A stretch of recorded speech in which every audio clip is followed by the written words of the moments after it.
I think he's dead now.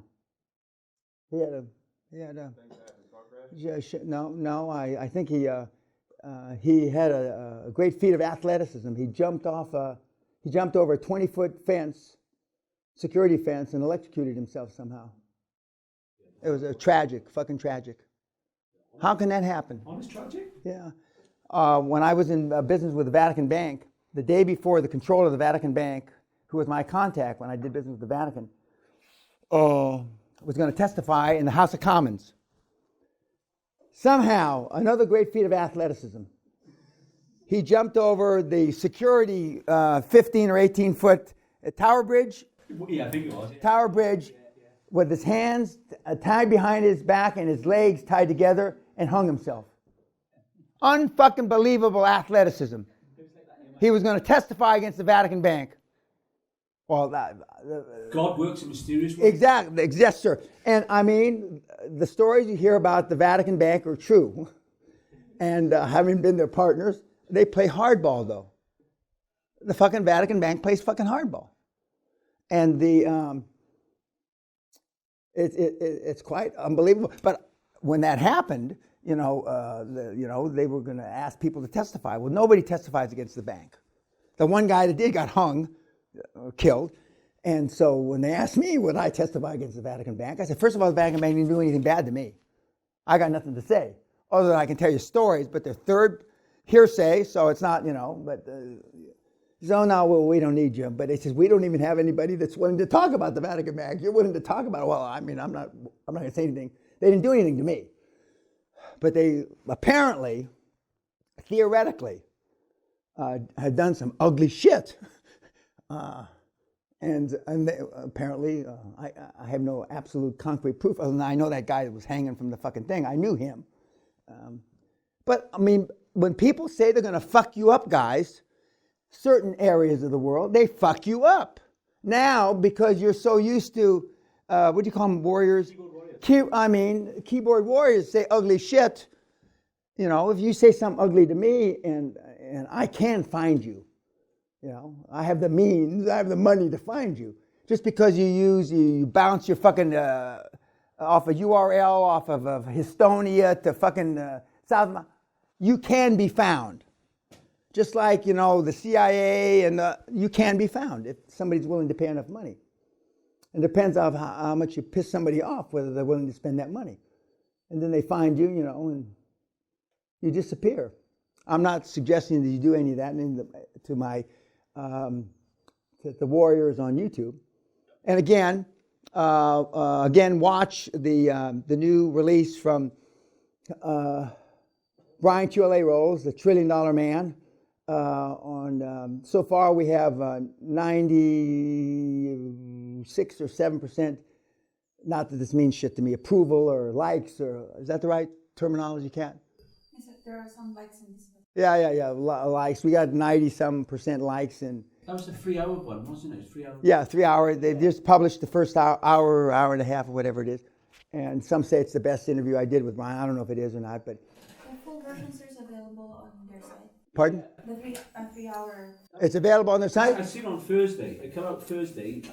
Yeah, okay, well, I mean, and they started publishing it.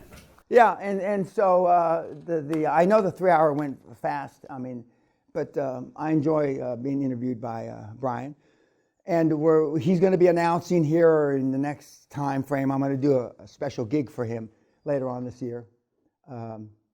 Not dissimilar that I'm doing for Dan Locke, and not dissimilar that I did for Jason Capital, and not dissimilar that I'm doing for Michael.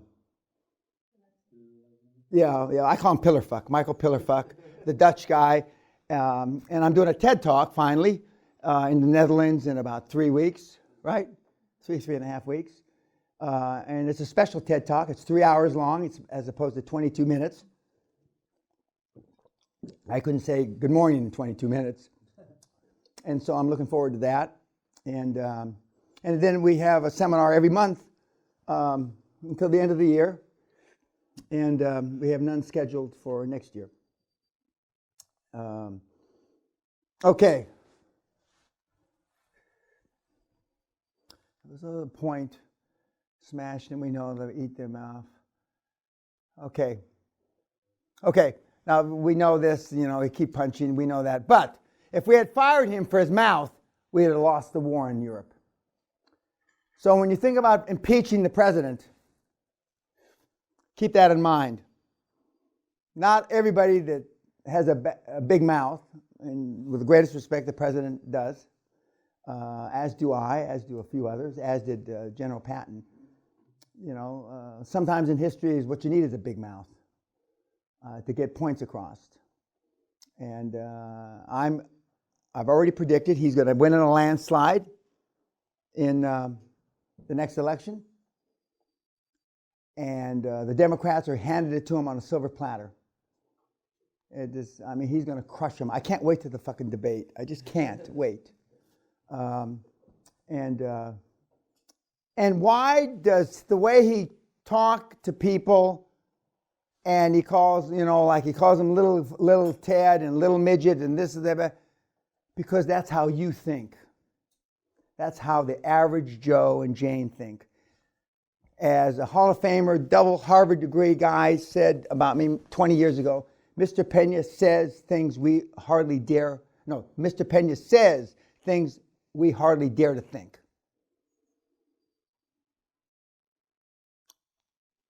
But you don't say them for all the conventional reasons.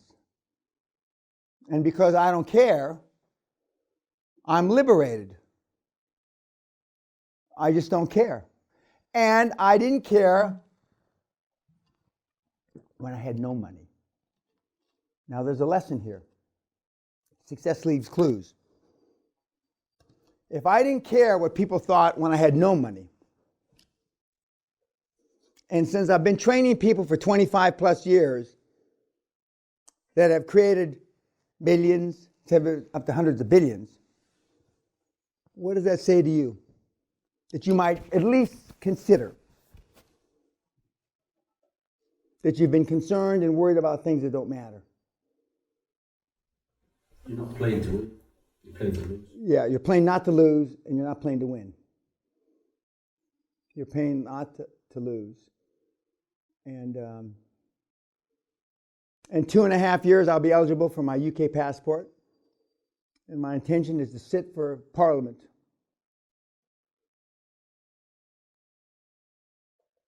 And become Prime Minister in my 80s. And I won't be the first American Prime Minister. As I said, Winston Churchill, which everybody forgets about, was a fucking American. Half American. And then will be interesting to see who's around, still around. And I'm going to win in a landslide. I'm making those predictions now. Just as I'm predicting the next president after President Trump of these United States of America, my ex-lawyer, current senator of the great state of Florida where I was born, Rick Scott.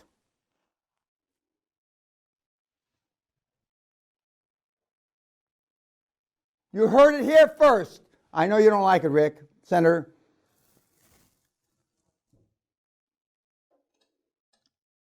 But one of the greatest bodacious goals, and we'll talk about goals in a couple of days, was President Obama. I don't like President Obama.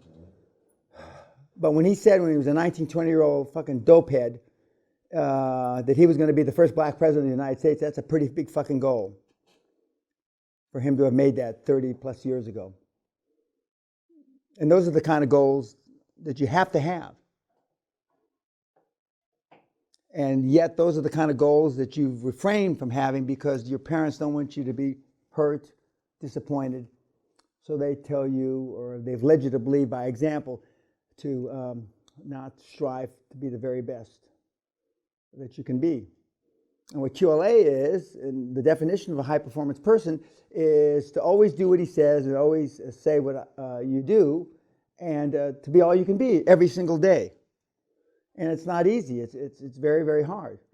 And until you build up the habits, it will be hard. And, I've been doing it almost 50 years now, and so, no, actually more than 50 years now. I'm losing track of time. But I mean, all the high performance people I've had the privilege of being around are the same. They all talk shit. They don't talk shit publicly because they're worried about their legacy. I don't give a fuck about my legacy. Part of my legacy is that I talk shit. But they worry about because, and now it's, virtually everything I've said is come to fruition. It's, has it been a self-fulfilling prophecy in some regards? Yes. Has my talking shit got me across the goal line sometimes? Yes. Okay? Absolutely. There's no question about that. Have the kids that I have trained, i.e. the young man that's sitting in the front row, he sounds more confident than he did 3 years ago. Of course, he's done shit now. Okay? And as he told off camera earlier, when he said that, you got to sound enthusiastic. You got to, otherwise, if you're just sitting there shaking shit in your pants, nobody's going to believe anything you have to say. Or, more importantly, not that nobody will believe, only the wrong kind of people will believe. The kind of people you don't want to be associated with. The kind of people you probably are associated with now, i.e. your families. Your families. We've had mothers, sons, grandfathers, granddaughters, the whole gamut. And when the grandfather turns to the daughter and said, their answer for being shitty parents is, I did the best I knew how, which we've all heard, or you don't know what you don't know. Okay? And then the father tells the daughter that. And so then the daughter looks at the son or the grandson or the granddaughter and says the same shit. We did the best we knew how, or you don't know what you don't know. Well, those answers aren't worth a shit, are they? They're not. But that's what we've used as our banners. I tell people, you want to save the world? Fine. And when I go to the TED Talk, by the way, it's a global warming, save the planet TED Talk, the convention there, is you change the lives of 1 billion people, you'll become a billionaire and you take that money to go save the world. That's what I tell people. They want to save the world. I'm not too interested in saving the world. Although I've produced a lot of kids to the seminar in 25 years that want to fucking save the world. I'm not interested in that.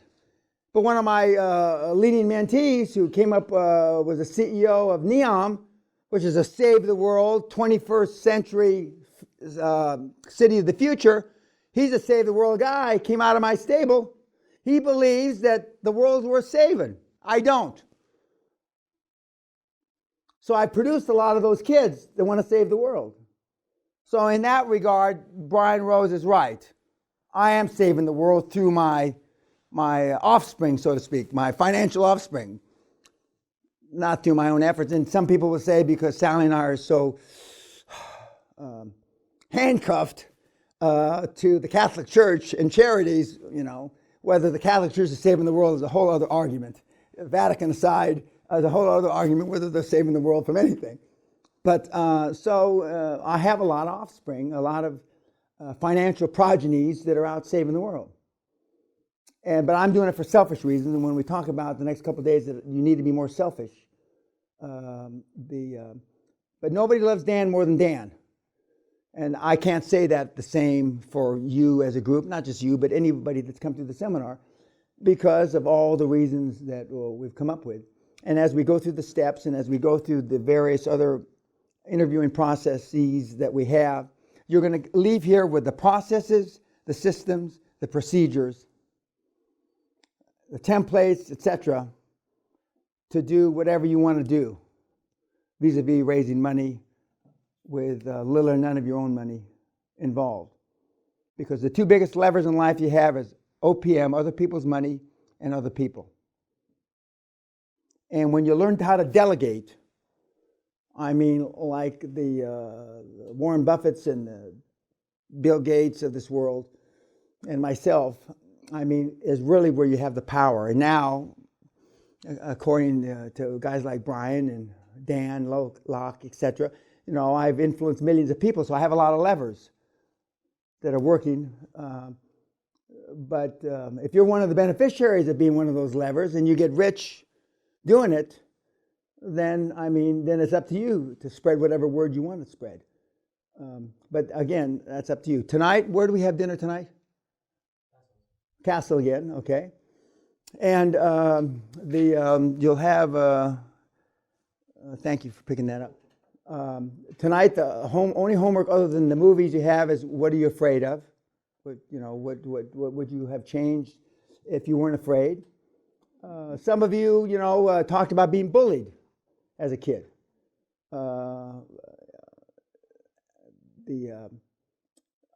I didn't even think about whether it was internet bullying. I didn't even. Maybe that's what you were talking about. I didn't even think of that. But I thought about being bullied on a schoolyard. But either way, you've been bullied. If you hadn't been bullied, what would you have done? Where would you have gone? One or at least one of you had to go to another school because you were being bullied. Again, I can't relate to that, but I know it happens. And I know we've got Facebook bullying, amongst other things. Who's my 5:30? 6? 6:30? Okay. So you have that homework, and then the movies you're going to see tonight. And then tomorrow afternoon is boxing, for those of you that are going to participate. Again, it's not mandatory. It's up to you. We will go after our final break in the afternoon to go box, and yeah, you can bring your kit. No. Well, it depends where you're staying. If you're staying at one of the cottages, that's a long ways to go. For you people that are fit, you 6% body fat and six-packers. Actually, you can have an 8-pack. For those of you, there is actually 8 muscles in there, not 6. Occasionally, you see an 8-pack. But normally you see a 6-pack.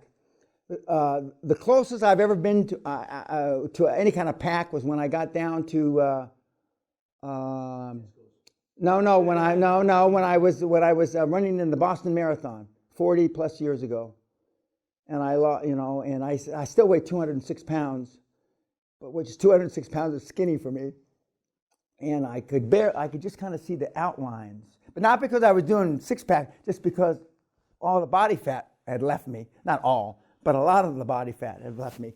But that's the closest I got. You could see maybe a 2-pack. Any questions from anybody? Well, what time is... Dinner's 7... What time's dinner? 7? Usually here at 7:30. No. It should be at 7. 7. 7 in the castle, dressed. Tomorrow night we eat in the pavilion, I think. Okay, YouTube, good night. Thank you.